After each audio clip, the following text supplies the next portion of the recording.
بسم الله الرحمن الرحیم. نن زمونږ د قرآن پاک د ترجمې سبق نمبر 41 سے سورہ بقره شروع ده. اوله سپاره ده. نن به انشاءالله 88 89 او 90 دا درې آیاتونه وایو او یولسمه رکوع ده. اول مونږه تلاوت کوو، د هغې نه پس به بیا لفظي ترجمه او مختصر تفسیر کوو. اعوذ بالله من الشیطان الرجیم. بسم الله الرحمن الرحیم. وقالوا قلوبنا غلف بل لعنهم الله بكفرهم فقليلا ما يؤمنون. ولما جاءهم كتاب من عند الله مصدق لما معهم وكانوا من قبل يستفتحون على الذين كفروا فلما جاءهم ما عرفوا كفروا به فلعنة الله على الكافرين. بئس ما اشتروا به أنفسهم أن يكفروا بما أنزل الله بغيا أن ينزل الله من فضله على من يشاء من عباده فباءوا بغضب على غضب وللكافرين عذاب مهين. صدق الله العظيم. وقالو قلوبنا غلف. دا یهود چې دوی ته چې کله پته ولګېده چې نبی آخر الزمان نبی صلی الله علیه وسلم محمد صلی الله علیه وسلم دی، نو دی بیا د یهودیانو چې نبی علیہ السلام دی ته ووایي چې تاسو په ما د الله پیغمبر وګڼئ او قرآن پاک باندې ایمان راوړئ، نو دی ورته څه وایي؟ وقالو، او دا یهودیان ووي قلوبنا، قلوب د قلب جمع ده او نا ضمیر ورسره نه معنا ده زمونږ زړونه، قلوبنا زمونږ زړونه، غلفن په پردو کې دي، غلفن په پردو کې دي. دا غلفن چې دی دا د اغلف جمع ده. اغلف یوې پردې ته وایي. اغلفن معنی ده پرده او غلفن معنی ده پردی. غلفن بمعنی پردی. ٹھیک شو؟ نو دا غلفن پردو ته وای او دی وای زمونږ زړونه په پردو کې دي، لکه زمونږ زړونه محفوظ دي، مونږ باندې چا خبره نه لګي، بس زمونږ زړونه صرف موسی علیہ السلام او تورات دا تورات کتاب منی او موسی علیہ السلام پیغمبر منی، د دې نه علاوه نه عیسی علیہ السلام منی، نه انجیل کتاب منی، نه بل پیغمبر منی او وای نه مونږ تا نبی آخر الزمان منو. نبی علیہ الصلوۃ والسلام ته فرمای او دغه يهوديانو به د رسول الله صلی الله علیه وسلم ته. وقالو، او دا یهودیان وای قلوبنا زمونږ زړونه غلفن په پرده کې دي، زمونږ زړونه په پرده کې محفوظ دي، د بل چا خبر پې نه لګي. بل نه، بلکې داسې نه ده. الله پاک فرمایي بل لعنهم الله، د الله لعنت دی په هغوی باندې، د الله د رحمت نه لرې دي. بکفرهم، د هغوی د کفر د وجې نه، بکفرهم د دې کافرانو د دې یهودیانو د کفر د وجې نه الله سبحانه وتعالی د خپل رحمت نه دا یهودیان لرې کړي دي. فقلیلا ما، نو ډیر لګ، دا ما چې دی دا د قلیلا د تاکید دپاره دی، دا ما زایده دی، صرف د قلیلا کې د تاکید پیدا کېدو دپاره دی. نو ډیر لګ، فقلیلا ما، نو ډیر لګ یؤمنون هغوی ایمان راوړي. په دې کې ډیر لږ خلک ایمان راوړي، لکه عبدالله ابن سلام رضی الله عنه او د هغه یو څو ملګري چې هغوی بیا ایمان راوړو. په دې یهودیانو کې ډیر دغه شانتي وو.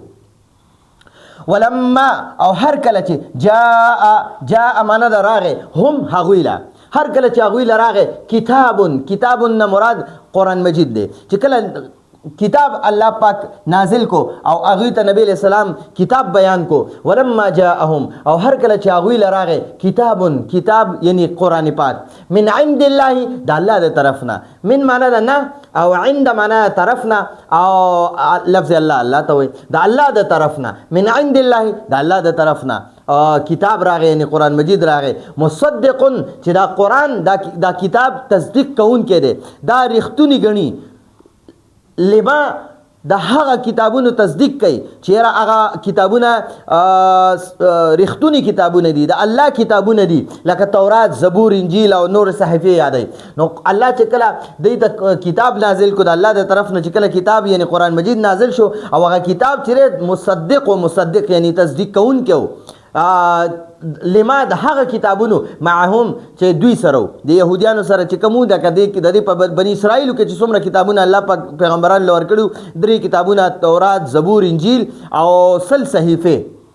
نو هغه یادای مصدقون چې تصدیق کوونکی دی د قرآن مجید لما د هغه کتابونو یعنی تورات زبور انجیل وغیرہ معهم چې د يهوديانو سره وکانو او دوی وو د يهوديان داسې وو من قبل د دینه مخکې د قرآن د نازلېدو نه مخکې یستفتحون استفتاح معنی دا یو سیز طلب کول یو سیز غوښتل یعنی دلته مراد فتح غوښتلو کامیابی غوښتل دي چې د يهوديانو به د قرآن د نزول نه مخکې کامیابي غوښتله من قبل یستفتحون چې دوی به دعا کوله د کامیابی دوی به کامیابی غوښتله علی الذین په هغه خلکو کفرو چې کافرانو د دې يهوديانو به د دې يهودو به په یمن کې د مشرکینو سره جنگونه او هر وخت به ور سره جنگ شروع نو دا يهوديان دوی ته پته او په تورات کې ورته د نبی علیه الصلاۃ والسلام په باره کې الله پاک فرمایلیو چې نبی علیه الصلاۃ والسلام دا به اخیری پیغمبر وي او دا به په مکه مکرمه کې پاتې کیږي او پیدا کیږي بالته او نبوت په مرتبه ته ملاويږي او 14 کاله د نبوت نه پس به بیا مدینه منوره ته ځي او الته کې بیا اسلامي ریاست وي د نبی علیه الصلاۃ والسلام جون به بیا په مدینه منوره کې تیریږي نو دوی د یمن نه راو تښتېدل دا يهوديان مدینه منوره کې د نبی علیه السلام په انتظار کې اوسېدل او دوی به خلکو ته وی چې ګوره نبی آخر الزمان صلی الله علیه وسلم را روان دي او دغه کافران چې مشرکان موږ سره کم جګړه کوي دوی ته به وی دي د مشرکین ته به وی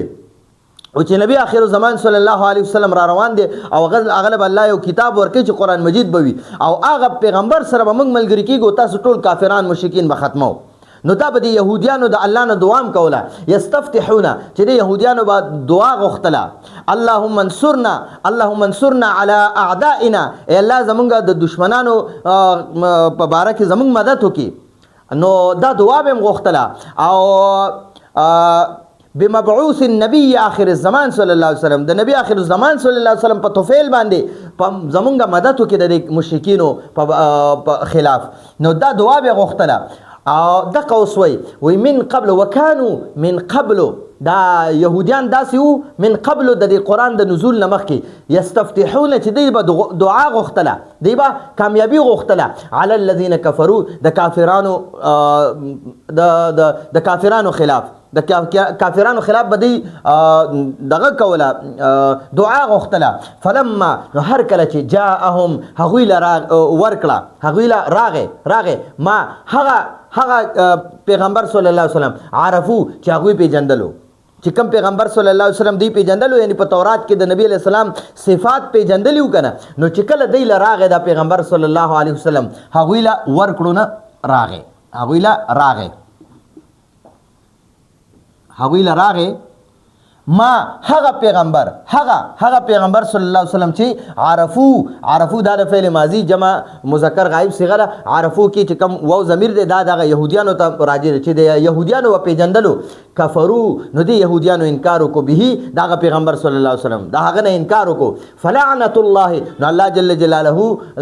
لعنت ته دا الله جل جلاله لعنت ته علی الکافرین په کافرانو باندې پر کافرانو دا الله جل جلاله لعنت ته نو کله چې دی نبی علیہ الصلوۃ والسلام الله پاک دنیا ته راولې غلو او مبعوث کو نبوت ورته الله پاک ورکو نو بیا د کافرانو وی چیرې نه دا خو مونږ وی چې په بنی اسرائیل کې به نبی آخر الزمان راځي دا خو په بنی اسماعیل کې راغی نو په عرب چې دا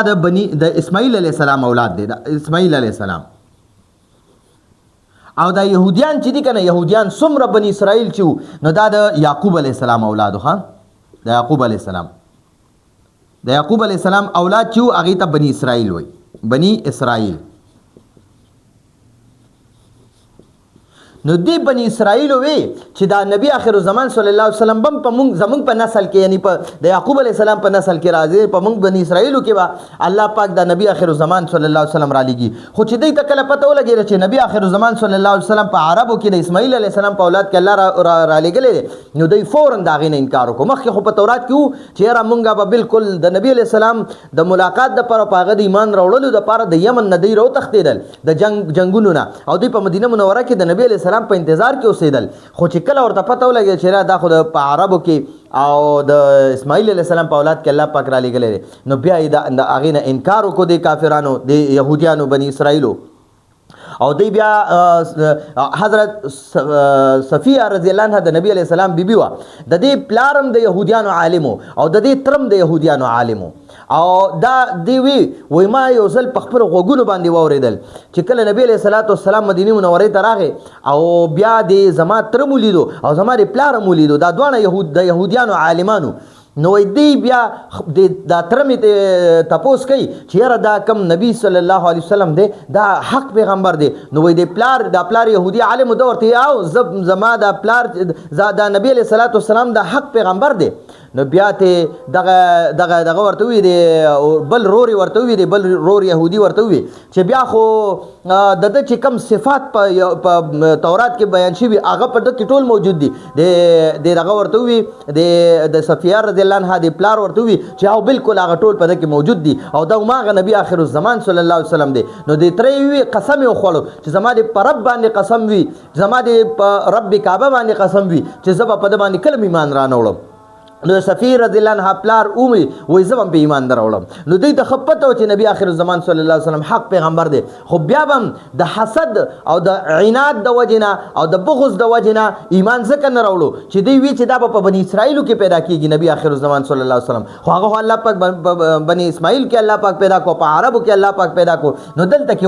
وایي دا یهودیان داسې وو که نه من قبل یستفتحونه چې دوی به د قرآن او د نبي علیه السلام د دنیا ته د راتلو نه مخکې دعاګانې غوښتلې د کامیابۍ دعا به یې غوښتله د نبي علیه السلام په توفیل باندې علی الذین کفروا د کافرانو نه مراد مشرکین د مشرکانو خلاف به دوی دعا کوله چې الله مونږ د نبي آخر الزمان صلی الله علیه وسلم او د قرآن په توفیل سره مونږ له کامیابي راکړي دوی به دا دعا کوله فلما نو هر کله چې جاءهم هغوی له راغې ما هغه پیغمبر او هغه قرآن عرفو چې هغوی پیژندلی په تورات کې پیژندلی د صفاتو نه کفرو نو دوی انکار وکړو به د هغه پیغمبر صلی الله علیه وسلم نه فلعنت الله نو د الله جل جلاله د خپل رحمت نه لري که د الله لعنت ته علی الکافرین په کافرانو باندې دغه یهودیانو بني اسرائیل یادوي چې په دې د الله لعنت ته چې په تورات کې ښه پیژنده چې دا نبی آخر الزمان صلی الله علیه وسلم دی او بیا چې کله ورته پته ولګي چې بني اسماعیل کې دی نو بیا د هغې نه انکار وکړو بئس ما ډېر بد څیز دی ډېر بد څیز دی ما هغه اشترو چې هغوی خرڅ کړو به د هغه په بدل کې انفسهم خپل ځانونه ان یکفرو چې هغوی انکار کوي بما د هغې نه د هغه کتاب نه انزل الله چې الله نازل کړو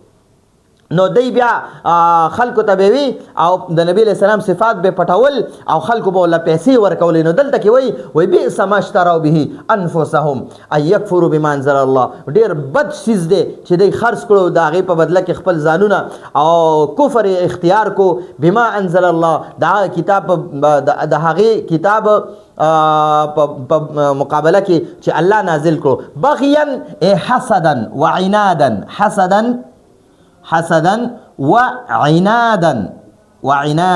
حسدا وعنادا د حسد او د بغض د وجې نه دوی د نبی آخر الزمان صلی الله علیه وسلم نه انکار وکړو او د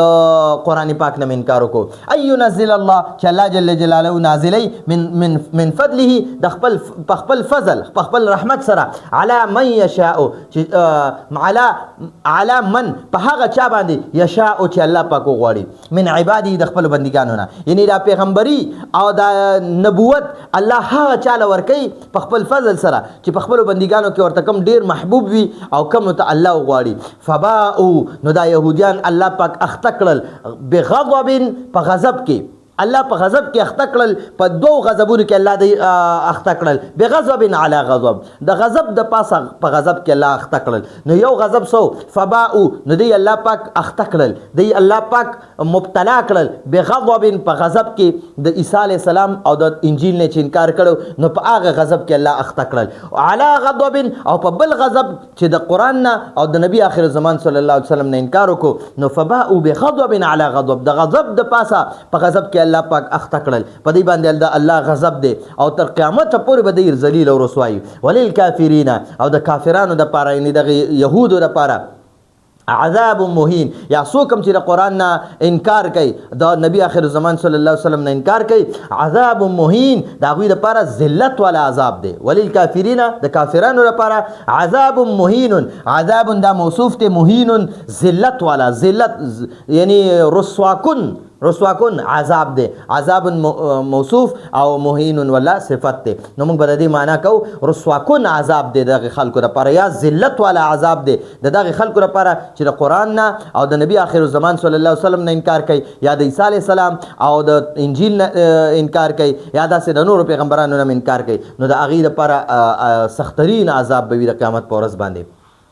نو عذاب مفسرین وی دوه قسمه وي یو به د کافرانو لپاره عذاب وي یو د مسلمانانو د ګناهونو د وجې نه مسلمانانو له به الله عذاب ورکوي نو دا چې کم کافرانو له الله عذاب ورکوي دا به ذلت والا عذاب وي او کم مسلمانانو چې ګناهونه کړي دي او دا ګناهونو سزا به الله ورکوي عذاب به الله ورکوي نو هغه دې لپاره ورکوي چې هغه عذاب د وجې به د دې ګناه الله ختمه کړي واپس به د دوزخ نه روباسي د عذابونو نه روباسي جنت کې به داخل کړي او دا کافران چې دي دوی به همیشه په هغه عذاب کې الله سوځي نو دا زمونږ د نن ورځې لفظي ترجمه او مختصر تفسیر اوس په یو ځل لفظي ترجمه ووایو وقالو او هغوی وایي یعنی دا یهودیان وایي قلوبنا زمونږ زړونه غلفن په پرده کې دي بل نه بلکې لعنهم الله الله جل جلاله په هغوی لعنت کړی دی یا الله جل جلاله د خپل رحمت نه لرې کړي دي بې کفرهم د هغوی د کفر د وجې نه د یهودیانو د کفر د وجې نه فقلیلا ما نو ډېر لږ یؤمنون هغوی کې ایمان راوړي ډېر لږ په هغې یهودیانو کې داسې چې هغې ایمان راوړي ولما او هر کله چې جاءهم هغوی له راغی کتاب نه مراد قرآن مجید دی من عند الله د الله جل جلاله د طرف نه مصدقون چې دا کتاب دا قرآن تصدیق کوي لما د هغه کتابونو یعنی تورات زبور انجیل معهم چې دوی سره دي یعنی د یهودیانو سره دي وکانو او دا یهودیان وو من قبل د دینه مخکې یستفتحون چې کامیابي غوښتله علی الذین په هغه خلکو د هغه خلکو په باره کې کفرو چې هغوی کافرانو یعنی مشرکینو په مقابله کې به د الله پاک نه د نبی علیه الصلاۃ والسلام او د قرآن پاک په ذریعه سره دعا غوښتله فلما هر کله چې جاءهم هغوی لراغه ما هغه پیغمبر او هغه قرآن عرفو چې هغوی پیژندلو په تورات کې د هغې صفات پیژندل کفرو نو د یهودیانو انکار وکړو د بني اسرائیلو انکار وکړو به د هغه پیغمبر صلی الله علیه وسلم نه فلعنت الله نو د الله لعنت ته علی الکافرین په کافرانو باندې بئس ما هغه څیز بد دی اشتروا چې هغوی خرڅ کړو به د هغې په بدل کې انفسهم خپل ځانونه ان چې یکفرو هغوی انکار کوي بما د هغې نه انزل الله یعنی د هغه کتاب نه چې الله جل جلاله نازل کړو انزل الله چې الله جل جلاله نازل کړو بغیا د حسد د وجې نه یعنی نبی علیہ الصلوۃ والسلام او قرآن سره دی حسد او بغض او کینه او عناد کولو د هغې د وجې نه د دې نه انکار وکړو ان ينزل الله چې الله جل جلاله نازلی من فضله په خپل رحمت سره علی من په هغه چا یشاء چې الله وغواړي من عباده په خپلو بندګانو کې فباؤون اختشول مبتلا شول بغضب په غضب کې علی غضب د پاسه په غضب د عذاب د پاسه په غضب کې یو غضب د الله غضب په یو د سره وجو چې د عیسی علیه السلام او د انجیل نه انکار کړو بل غضب په قرآن او د محمد صلی الله علیه وسلم د انکار د وجې نو وللکافرین او د کافرانو لپاره عذاب مهین ذلت والا عذاب دی نو دا زمونږ د نن ورځې درس و امید دی تاسو په دې باندې پوه شوي سکرین شاټ یې واخلئ او بیا ځان سره یې ولیکئ یو ځل بیا واورئ انشاءالله تاسو په دې باندې ډېر ښه پوه شئ دا زمونږ د نن ورځې درس و راتلونکي درس پورې اجازت غواړو هذا هو المرام والله اعلم بحقیقة الكلام